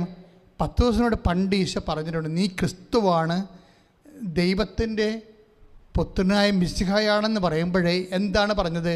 16:16 താഴെ സുവിശേഷത്തിൽ എന്താ പറഞ്ഞത്? ഇത് നിനക്ക് വെളിപ്പെടുത്തിയത് എൻ്റെ പിതാവാണ്. അപ്പം പിതാവാണ് വെളിപ്പെടുത്തുന്നതിൻ്റെ ആളെന്ന് മനസ്സിലായില്ലേ? ഈ നമ്മൾക്ക് മനസ്സിലാകാത്ത സങ്കീർണമായ ജീവിത പ്രശ്നങ്ങളുടെ സത്യസന്ധത നമുക്ക് വെളിപ്പെടുത്തി തരണത് പിതാവാണ്. ചില കഠിന വചനങ്ങളെ നമുക്ക് വെളിപ്പെടുത്തി തരണത്, അർത്ഥം പറഞ്ഞു തരണത് പിതാവാണ് യേശുവിലൂടെ സംസാരിക്കുന്നത് എന്ന് യേശു തന്നെ പറഞ്ഞിട്ടുണ്ട്. പക്ഷേ ഞാനിവിടെ ഓർക്കാൻ ആഗ്രഹിക്കുന്നത് എന്താണെന്നറിയാവോ? ഈശോ എന്തുകൊണ്ട് പത്രോസ് പറഞ്ഞ് കഠിനമാണെന്ന് പറഞ്ഞല്ലോ. ആദ്യം പറഞ്ഞില്ലേ, ഇത് നിനക്ക് സംഭവിക്കാതിരിക്കട്ടെ എന്ന് പറഞ്ഞാൽ ഈ വചനം കഠിനമാണെന്ന് തന്നെയാണ് എൻ്റെ അർത്ഥം. നീ ഇപ്പം പറഞ്ഞ വചനം നിനക്ക് കഠിനമാണെന്ന്. അപ്പോഴെന്ത് പറ്റി? മറ്റുള്ളവരും പറഞ്ഞ് ഈ ലോകത്തിന് ജീവന് വേണ്ടി ഞാൻ നൽകുന്ന അപ്പം എൻ്റെ ശരീരം തന്നെയാണെന്ന് പറഞ്ഞപ്പോഴും അവർ പറഞ്ഞ് ഇത് കഠിനമാണ്, ഞങ്ങൾ പോകണമെന്ന് പറഞ്ഞ്. പത്രോസും പറഞ്ഞ് ഇത് കഠിനമാണ് എന്ന് പറഞ്ഞപ്പോൾ സത്താനെ നിൻ്റെ പുറകിൽ പോയി നിൽക്കാൻ പറഞ്ഞു. പുറകിൽ പോയി നിൽക്കണത് എന്തിനാണ്? നീ ചെകുത്താനാണ്, ഇനി എന്നെ അനുഗമിക്കാൻ പറഞ്ഞു. രണ്ടാമത് കർത്താവ് മുമ്പേ, ഞാൻ എൻ്റെ ആടുകൾക്ക് മുമ്പേ പോകുമെന്നല്ലേ പറഞ്ഞത്. അപ്പോൾ 10 ദിവസം പുറകിലല്ലേ നിൽക്കേണ്ടത്? 10 ദിവസം മുമ്പിൽ കയറി നിന്നല്ലേ കുഴപ്പമായി പോയത്. അതുകൊണ്ട് 10 ദിവസം എന്നെ പുറകിൽ നിൽക്കുക, എന്നെ അനുഗമിക്കുക, എൻ്റെ വചനം കേട്ട് മനസ്സിലാക്കാൻ പറഞ്ഞു. അവനോട് പോകാൻ പറഞ്ഞില്ല, കാര്യം അവൻ പോകത്തില്ലെന്ന് പറഞ്ഞായിരുന്നു. ഞാൻ ആരുടെ പക്കലേക്ക് പോകുമെന്ന് ചോദിച്ചായിരുന്നു. അപ്പോൾ അപ്പനോട് ഈശോ പറഞ്ഞു, അപ്പാ അവൻ പോകത്തില്ല കേട്ടോ, പക്ഷെ പാവത്തിന് വചനം കഠിനമാണെന്ന് പറഞ്ഞു. വേറെ കുറേ ആൾക്കാർ പോയപ്പാ, അവർക്ക് കഠിനമാണെന്ന് പറഞ്ഞ് പോയി, പക്ഷേ ഇപ്പം പോകത്തില്ല, അവൻ പോകത്തില്ലെന്ന് പറഞ്ഞിട്ടുണ്ട്. അതുകൊണ്ട് ഞാൻ എന്നോട് പുറകെ നിൽക്കാൻ പറഞ്ഞിട്ടുണ്ട്. ഇനി എന്താ ചെയ്യേണ്ട അപ്പാന്ന് ചോദിക്കുമ്പോൾ അപ്പം പറയും, അവനെ താബോറിലോട്ട് വിളിച്ചുകൊണ്ട് വരാൻ പറയും. പിറ്റേ ദിവസമാണ് താബോറിൽ പോണത്. താബോറിൽ പോകുമ്പോൾ ഉയർപ്പ് എന്താണെന്ന് കാണിച്ചു കൊടുക്കും. ഇന്നലെ പറഞ്ഞില്ലേ, 3-ാം ദിവസം ഉയർത്ത് നിൽക്കുമെന്ന് പറഞ്ഞില്ലേ? ആ ഉയർപ്പിൽ ഇവരങ്ങോട്ട് തിളങ്ങും. ഇവൻ്റെ വിശ്വദൈവീക രൂപം അങ്ങോട്ട് കാണുമ്പോൾ 10 ദിവസത്തിൻ്റെ ഓർമ്മ പോകും. 10 ദിവസത്തിൻ്റെ അഭിഷേകം ഉണ്ടായിട്ട് പറഞ്ഞു, നമ്മളിവിടെ ആയിരിക്കണം, നല്ലതാണെന്ന് പറയും. അപ്പോൾ പറയും, നല്ലതും ചീത്തയൊക്കെ പിന്നെ പറയാം, ഒരു കാര്യം ഒരിക്കൽ പറയാനുണ്ടെന്ന് അപ്പം പറയും. ഇവൻ എൻ്റെ മകനാണ്, ഇവനെ നീ കേൾക്കണം. കേൾക്കാത്ത കുറേ ആൾക്കാർ കഠിനമാണെന്ന് പറഞ്ഞ് പോയി. നീ കഠിനമായിട്ടും പോകാതെ നിൽക്കുന്നവനാണ്. അതുകൊണ്ട് ഇവനെ കേൾക്കാനുള്ള അഭിഷേകം ഞാൻ നിനക്ക് നൽകുന്നു. ദൈവപൈതലേ, നിൻ്റെ ദൈവം നിനക്ക്, ദൈവപിതാവ് നിനക്ക് നൽകുന്ന കഠിന ജീവിതാനുഭവങ്ങൾ കഠിന പദങ്ങളായിട്ട് നിനക്ക് മനസ്സിലായില്ലെങ്കിൽ അപ്പാ എന്ന് വിളിക്കണം. അപ്പാ, ഇത് മനസ്സിലാക്കാനുള്ള കൃപയാൽ എന്നെ അഭിഷേകം ചെയ്യണമേ, എൻ്റെ കുടുംബത്തെ അഭിഷേകം ചെയ്യണമേ. അപ്പാ, എന്നെ അനുഗ്രഹിക്കണമേ. ശ്രുതികടേ കഠിന വചനങ്ങള് മനസ്സിലാക്കാനുള്ള, അതനുസരിച്ച് പ്രവർത്തിക്കാനുള്ള വലിയ അഭിഷേകം ശ്രവണാഭിഷേകം കൂടി. കഠിന പദങ്ങൾക്ക് പ്രത്യേകമായ ശ്രവണാഭിഷേകം പിതാവായ ദൈവമാണ് നൽകണത്. 2 പ്രാവശ്യം പിതാവിൻ്റെ ഒരു സാന്നിധ്യം നമ്മുടെ വിശ്വാസ ജീവിതത്തിൽ വരുന്നുണ്ട്, അല്ലേ? 16:17 മത്തായി ശ്ലീഹായുടെ സുവിശേഷത്തിൽ എന്ന് പറഞ്ഞത്, Simeon Bar Jona, it is not flesh and blood, my father who lives you. എന്താണ്? എൻ്റെ പിതാവാണ് നിനക്കിത് വെളിപ്പെടുത്തിയതെന്ന്. അതുതന്നെയാണല്ലോ വീണ്ടും വചനം കഠിനമായപ്പോൾ വീണ്ടും 17:5 പറയുന്നുണ്ട്. എന്താ പറയണത്? ഇത് നിനക്ക് സംഭവിക്കാതിരിക്കട്ടെ എന്ന് 10 ദിവസം പറഞ്ഞിട്ട് വചനം കഠിനമാണെന്ന് പറയുമ്പോൾ 10 ദിവസം പറയും, ഇത് കഠിനമല്ല, നിനക്ക് ദൈവസ്നേഹം കിട്ടുമ്പോൾ ഇത് മനസ്സിലായിക്കൊള്ളൂ. വിശ്വാസം കൊണ്ട് മാത്രം എല്ലാ വചനവും മനസ്സിലാക്കാൻ പറ്റത്തില്ല. വിശ്വാസം കൊണ്ട് മാത്രം എല്ലാ അനുഭവങ്ങളെയും കഠിനാനുഭവങ്ങളെയും മധുരമാക്കാൻ പറ്റത്തില്ല. അതിന് ദൈവസ്നേഹം തന്നെ വേണമെന്ന് പറയും. അപ്പോഴത് പിതാവാണ് നമുക്ക് ദൈവസ്നേഹം തരുന്നത്. എന്താ കാര്യം എന്നറിയാവോ? അതായത് വിശുദ്ധ മത്തായി യോഹന്നാൻ്റെ സുവിശേഷമില്ലേ 14:21 വായിച്ച്, എന്റെ കൽപ്പനകൾ സ്വീകരിക്കുകയും പാലിക്കുകയും ചെയ്യുന്നവനാണ് എന്നെ സ്നേഹിക്കുന്നത്. വായിച്ചോളൂ. എന്നെ സ്നേഹിക്കുന്നവനെ എന്റെ പിതാവും സ്നേഹിക്കും. ഞാനും അവനെ സ്നേഹിക്കും. എന്നെ അവനെ വെളിപ്പെടുത്തുകയും ചെയ്യും. Praise the Lord.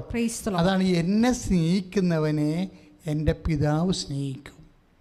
അപ്പോഴാണ് വെളിപാട് വരണത്. മനസ്സിലായില്ലേ? ചില വചനങ്ങൾക്ക് വിശ്വാസം പോരാ, സ്നേഹം വേണം. പ്രത്യേകിച്ച് കഠിന പദങ്ങൾക്ക്, കഠിന ജീവിതത്തിന്, മനസ്സിലാകാത്ത ചില അവസ്ഥകൾക്ക്, അത് രോഗമാകാം, ക്ഷീണമാകാം, സാമ്പത്തിക കടമാകാം, കുടുംബത്തിൻ്റെ തകർച്ചയാകാം. ഇങ്ങനെ കഠിന ജീവിതാനുഭവങ്ങളിലെ പോണ സഹോദരങ്ങൾ പ്രത്യേകം ശ്രദ്ധിക്കണം. ആ വിശ്വാസം കൊണ്ട് അത് വിരിക്കാൻ പറ്റത്തില്ല. ഓസ്ട്രിച്ച് ജഗ് പോലെ 44 ദിവസം വേണം. എന്താണ് അവിടെ വേണ്ടത്? പിതാവിൻ്റെ സ്നേഹം. നിങ്ങൾ പ്രാർത്ഥിക്കണം. പ്രയാസം വരുമ്പോൾ നിങ്ങൾ പ്രാർത്ഥിക്കണം. അപ്പാ, സ്വർഗീയപ്പാ, കർത്താവിൻ്റെ വചനങ്ങൾ പാലിച്ചുകൊണ്ട് അപ്പൻ്റെ മഹത്വത്തിനായി ഞങ്ങൾ ജീവിക്കുമ്പോൾ, അപ്പാ, അപ്പൻ്റെ സ്നേഹത്താൽ എന്നെ അഭിഷേകം ചെയ്യണമേ. ഒന്ന് പ്രാർത്ഥിച്ച്, അപ്പാ, സ്വർഗീയപ്പാ, ഈശോയുടെ വചനങ്ങൾ പാലിച്ചുകൊണ്ട് അപ്പൻ്റെ മഹത്വത്തിനായി ഞങ്ങൾ ജീവിക്കുമ്പോൾ പരിശുദ്ധ അമ്മയ്ക്ക് നൽകിയതുപോലെ കഠിനമായ ജീവിതാനുഭവങ്ങളെ അപ്പൻ്റെ തിരുമനസ് നിറവേറ്റിക്കൊണ്ട് ഇതാ കർത്താവിൻ്റെ ദാസി എന്ന് പറയാനുള്ള പരമമായ പിതാവിനോടുള്ള സ്നേഹത്താൽ, ഈശോയോടുള്ള സ്നേഹത്താൽ, ആത്മാവിനോടുള്ള എന്നെ അഭിഷേകം ചെയ്യണം. കഠിന ജീവിതാനുഭവങ്ങളെ അതിജീവിക്കുവാൻ ദൈവസ്നേഹത്താൽ, വിശ്വാസത്തെക്കാളുപരി ദൈവസ്നേഹത്താൽ പത്രോസിനെ പോലെ എന്നെയും എന്റെ കുടുംബത്തെയും ഇപ്പോഴഭിഷേകം ചെയ്യണം. ഇപ്പോഴഭിഷേകം ചെയ്യണം. ശ്രുതിക്കട്ടെ, ശ്രുതിക്കട്ടെ.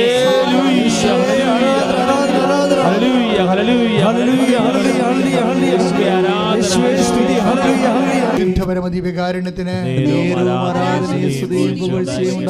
പരിശുദ്ധ പരമദിവ്യകാരുണ്യത്തിന് ഇപ്പൊ ദൈവസ്നേഹമാണ് വിശ്വാസത്തെക്കാൾ വലുത്. കാര്യം വിശ്വാസം കൊണ്ട് ഒരു പരിധിവരെയുള്ള കാര്യങ്ങൾ നമുക്ക് നേടാം. പക്ഷേ നിത്യത ഉൾപ്പെടുന്ന കഠിന പദങ്ങളെയും കഠിന ജീവിതാനുഭവങ്ങളെയും നമ്മൾ അതിജീവിക്കുന്ന, നിങ്ങൾക്കറിയാമല്ലോ, ഏറ്റവും വലിയ കഠിന പദം ദൈവം ആരോടാണ് പറഞ്ഞത്? പബ്ലിക്കിനോടും പത്രോസിനോടും ഒന്നുമല്ല പറഞ്ഞത്, അമ്മയോടാണ് പറഞ്ഞത്. നീ ഗർഭം ധരിച്ചൊരു പുത്രനെ പ്രസവിക്കും. അതല്ലേ കഠിന പദം? ബൈബിളിൽ ഏറ്റവും വലിയ കഠിന പദം എന്താണ്? നീ ഗർഭം ധരിച്ചൊരു പുത്രനെ പ്രസവിക്കും എന്ന് പറഞ്ഞതല്ലേ. അപ്പം ഞാൻ പുരുഷനെ അറിയുന്നില്ല എന്ന് പറഞ്ഞപ്പോൾ പരിശുദ്ധാത്മാവ് നിൻ്റെ മേൽ വരും. ഒരു പക്ഷേ ഏറ്റവും വലിയ കഠിന പദം ഇതാണ്. ലൂക്കാ 1:35 എന്താണ്? പരിശുദ്ധാത്മാവ് നിൻ്റെ മേൽ വരും, അത്യുന്നതൻ്റെ ശക്തി നിന്നിൽ പ്രവർത്തിക്കും. അതാണ് പുരുഷനെ അറിയാതെ അൺറീസണബിളായിട്ട് മനുഷ്യൻ്റെ ബുദ്ധി യുക്തി നോക്കുമ്പോഴേ ഇത് കഠിനമാണ്. പക്ഷെ ആ കഠിന പദത്തോട് അമ്മ കൈവരിച്ച നിലപാട് കണ്ടില്ലേ? എന്താണ്? അപ്പം നീ പറയണത് കഠിനമാണ്, എനിക്കത് മനസ്സിലാവണില്ല. പക്ഷേ എനിക്കൊന്ന് പറയാനുണ്ട്, എന്ത് കഠിനമായാലും ദാസിയെപ്പോലെ നിൽക്കും അവസാനം വരെ. ശ്രുതിക്കട്ടെ. ഹല്ലേലൂയ, ഹല്ലേലൂയ. അതാണ് മരിയൻ. ഈ പരിശുദ്ധാത്മാവ് ഈ കഠിന വചനത്തോട് അമ്മയുടെ നിലപാട് കേട്ട് കോരിത്തെരിച്ചു പോയ സ്വർഗത്തിലെ ഒരാളാണ് പരിശുദ്ധാത്മാവ്. കഠിന പദത്തോട്, ഈ കഠിന വചനങ്ങളോട് അമ്മ പറഞ്ഞ ഒരു പ്രത്യുത്തരം എന്ന് പറയുന്നത് അപ്പായോടുള്ള മരണസ്നേഹമാണ്. നമ്മൾ പിൽക്കാലത്ത് സോങ് ഓഫ് ദി സോങ്സിൽ ഉത്തമഗീതങ്ങളിലെ പ്രണയം മരണത്തെക്കാൾ ശക്തമാണെന്ന് വായിക്കും.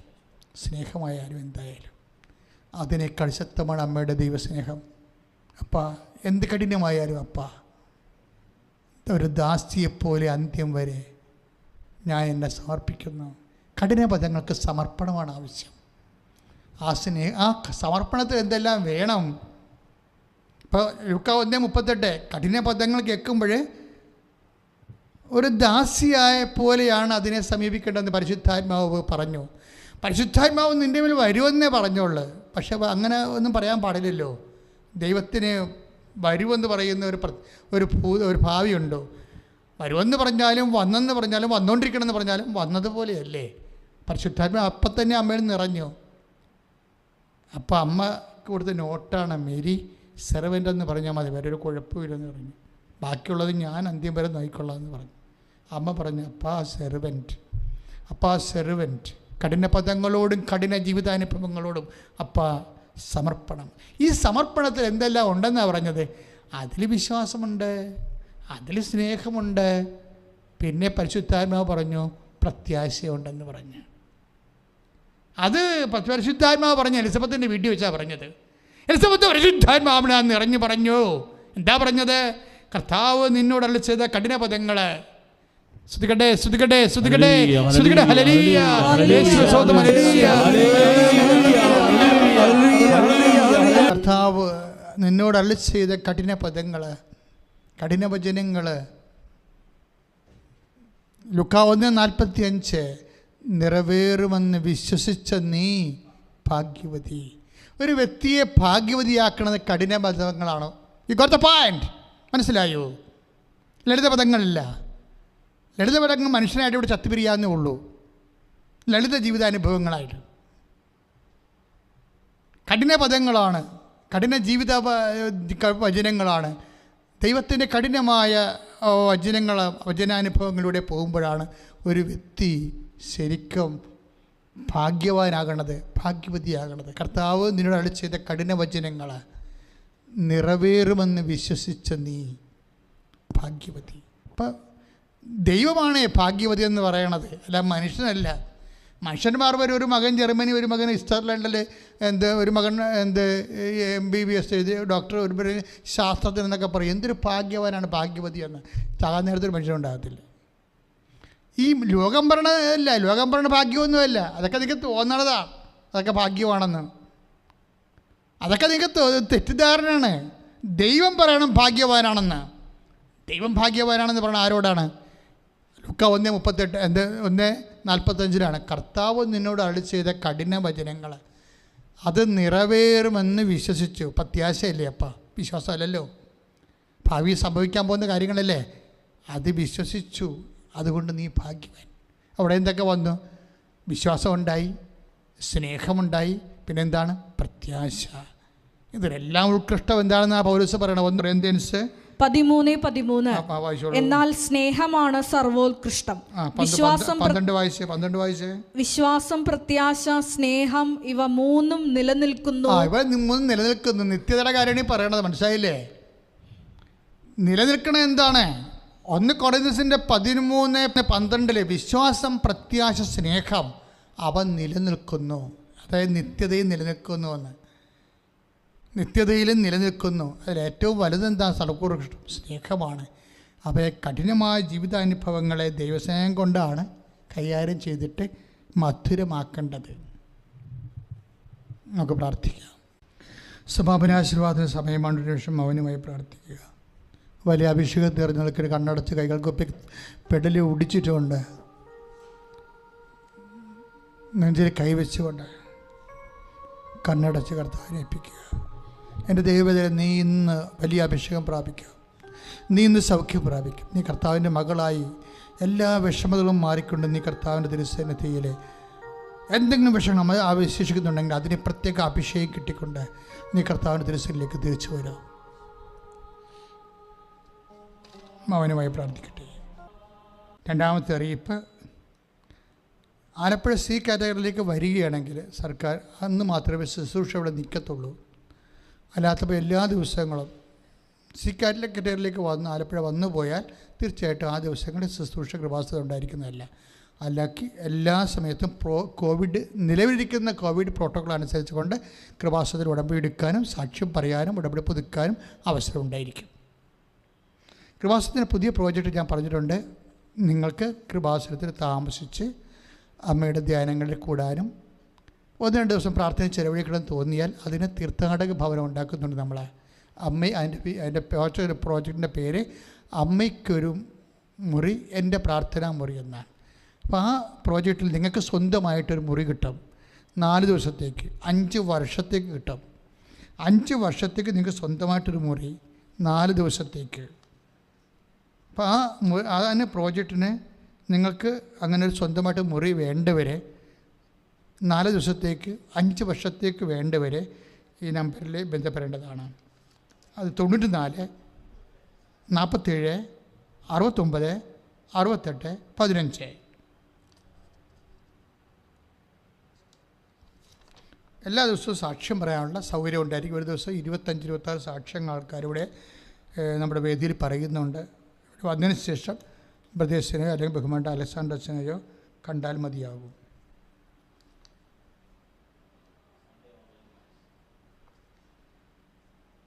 കൃപാസനത്തിൽ വരുന്നവരെ വാക്സിൻ ഡബിൾ ഡോസ് എടുത്തിട്ടുള്ളതോ RT-PCR നെഗറ്റീവ് സർട്ടിഫിക്കറ്റ് കാണിച്ചവരോ ആയിരിക്കണം.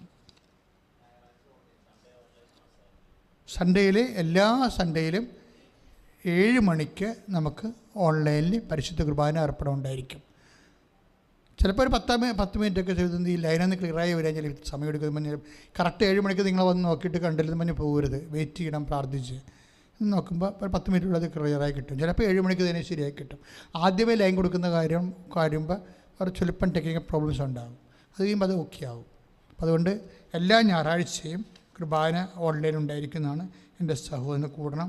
പുതിയ ഉടമ്പടി എടുക്കുന്നതിനും പുതുക്കുന്നതിനും ഓരോ ഘട്ടവും 20 പേര് വീതമാണ് മുൻകൂർ ഇപ്പോൾ സ്വീകരിച്ചുകൊണ്ടിരിക്കുന്നത്.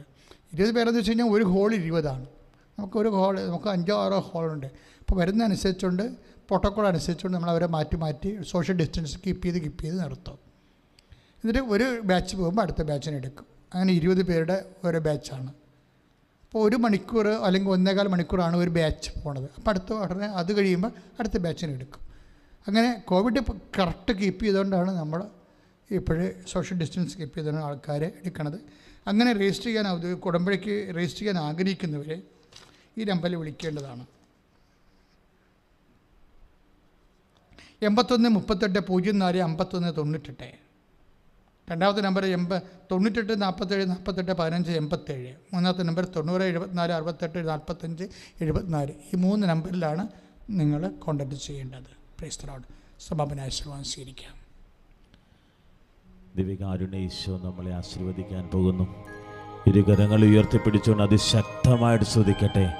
ഇതാ ദിവ്യകാരുണ്യ ഈശോ നമ്മുടെ ഓരോരുത്തരുടെയും നിയോഗങ്ങൾ ഉടമ്പടിയിൽ നിങ്ങൾ സമർപ്പിച്ച് പ്രാർത്ഥിച്ചിട്ടുള്ളവർ, തീർത്ഥാടന ഉടമ്പടി എടുത്തിട്ടുള്ളവർ, ഓൺലൈൻ ഉടമ്പടി എടുത്തിട്ടുള്ളവർ, ലൈറ്റ് ക്യാൻഡിൽ പ്രയർ റിക്വസ്റ്റ് ഇട്ട് പ്രാർത്ഥിക്കുന്നവർ, തത്സമയ നിയോഗങ്ങൾ എല്ലാം ഓർത്ത് കരങ്ങൾ ഉയർത്തി അതിശക്തമായി സ്തുതിക്കട്ടെ. ഹല്ലേലൂയ ഹല്ലേലൂയ ഹല്ലേലൂയ ഹല്ലേലൂയ ഹല്ലേലൂയ ഹല്ലേലൂയ ഹല്ലേലൂയ ഹല്ലേലൂയ. ഈശോയെ ആരാധന. ഹല്ലേലൂയ ഹല്ലേലൂയ. കർത്താവേ, ഞങ്ങളെ അങ്ങ് സ്പർശിക്കുന്നതിനെ ഓർത്ത് നന്ദി പറയുന്ന കർത്താവേ. കർത്താവേ, തീരാ രോഗികളെ അങ്ങ് സുഖപ്പെടുത്തുന്ന നന്ദി പറയുന്ന കർത്താവേ. കർത്താവിന്റെ സാന്നിധ്യം വെളിപ്പെടുത്തുന്ന നന്ദി പറയുന്ന കർത്താവേ. കർത്താവേ, അങ്ങ് കൃപ ചൊരിയുന്നതിന് നന്ദി പറയുന്ന കർത്താവേ. ഉടമ്പടിയിൽ 6 നിയോഗങ്ങളുടെ മേൽ അങ്ങ് സ്പർശിക്കുന്നതിന് ദിവ്യകാരുണ്യ ശക്തി അങ്ങ് മുദ്ര ചെയ്ത് നന്ദി പറയുന്നു. അന്ന് കർത്താവേ, പരിശുദ്ധ അമ്മയുടെ പ്രത്യക്ഷീകരണം തിരുസഭ വിവേചനാധികാരത്തോടുകൂടി കർത്താവെ ഏറ്റെടുക്കുവാനും അമ്മയുടെ ഭക്തി ലോകം മുഴുവനും പ്രചരിക്കപ്പെടാൻ കൃപ ചൊരിയണമേ. കർത്താവെ, ശുശ്രൂഷയിലായിരുന്നു കൊണ്ട്, കർത്താവെ ലൈവിലായിരുന്നു കൊണ്ട് പങ്കെടുക്കുന്ന ഓരോ മക്കളെയും അങ്ങ് തൊടുന്നതിന്, സൗഖ്യപ്പെടുത്തുന്നതിന് നന്ദി പറയുന്നു. ഹല്ലേലൂയ ഹല്ലേലൂയ ഹല്ലേലൂയ. ശിരസ് നമിച്ച് ദിവ്യകാരുണ്യമേ എന്നുമെന്നും അങ്ങേക്കാരാധന. പരിശുദ്ധ പരമമാ ദിവ്യകാരുണ്യമേ എന്നുമെന്നും അങ്ങേക്കാരാധന. പരിശുദ്ധ പരമമാ ദിവ്യകാരുണ്യമേ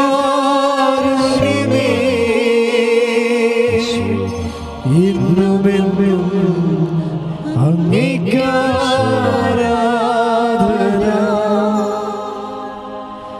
കൃപാസനം പ്രതിഷീകരണ മധ്യസ്ഥ പ്രാർത്ഥന ഏറ്റുചൊല്ലാം. അമ്മേ പരിശുദ്ധ അമ്മേ, അമ്മേ പരിശുദ്ധ അമ്മേ, ദൈവമാതാവേ, ദൈവമാതാവേ, കൃപാസനത്തിലൂടെ ഞങ്ങൾക്കും ഞങ്ങളുടെ ദേശത്തിനും അമ്മ മാധ്യസ്ഥം തേടി തന്ന എല്ലാ അനുഗ്രഹങ്ങൾക്കും കൃപകൾക്കും ഞങ്ങളിപ്പോൾ ഹൃദയം നിറഞ്ഞ് നന്ദി പറയുന്നു. സ്തുതിച്ച് പ്രാർത്ഥിക്കാം.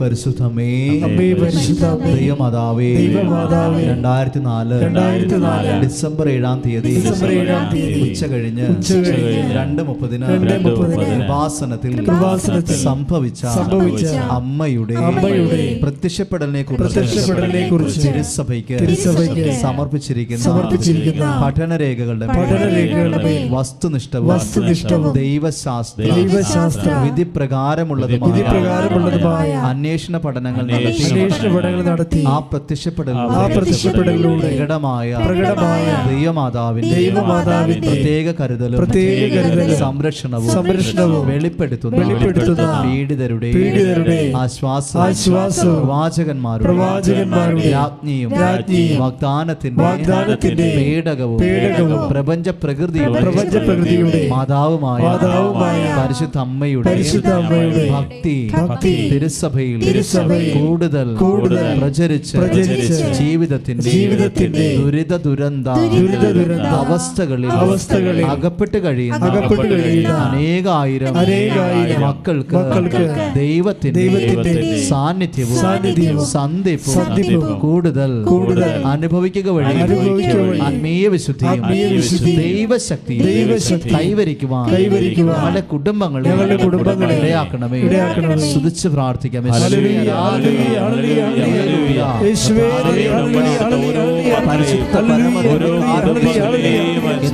ആരാധനയും